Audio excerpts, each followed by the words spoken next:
Taste the Daily. Thanjai மாவட்டம் பட்டுக்கோட்டை அருகே பள்ளியில் குடற்புழு மாத்திரை சாப்பிட்டு உயிரிழந்த மாணவியின் உறவினர்கள் உரிய இழப்பீடு கோரி வருவதால் மாணவியின் உடலை உடற்கூறாய்வு செய்வதில் இழுபறி ஏற்பட்டுள்ளது.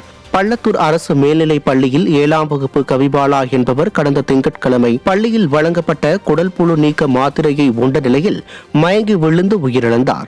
இதைத் தொடர்ந்து மாணவியின் உடல் பட்டுக்கோட்டை அரசு மருத்துவமனையில் பிரேத பரிசோதனைக்காக கொண்டுவரப்பட்டது.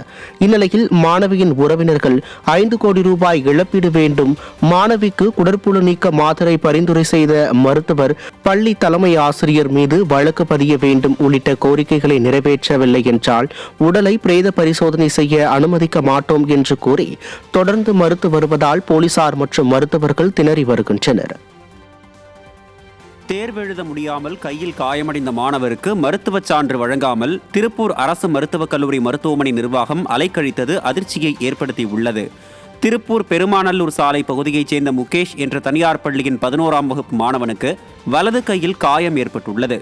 இதனைத் தொடர்ந்து அவரது கையில் கட்டு போடப்பட்டுள்ளதால் பள்ளியில் நடைபெறும் செய்முறை தேர்வில் இருந்து விலக்கு கோரி விண்ணப்பிக்க திருப்பூர் அரசு மருத்துவக் கல்லூரி மருத்துவமனையில் உரிய மருத்துவச் சான்றிதழ் கோரியுள்ளார்.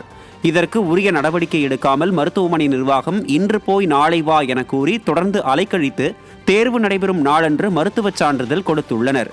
இதனால் மாணவருக்கு தேர்வு பயம் அதிகரித்து கடும் மன உளைச்சல் ஏற்பட்டதாக கூறப்படுகிறது.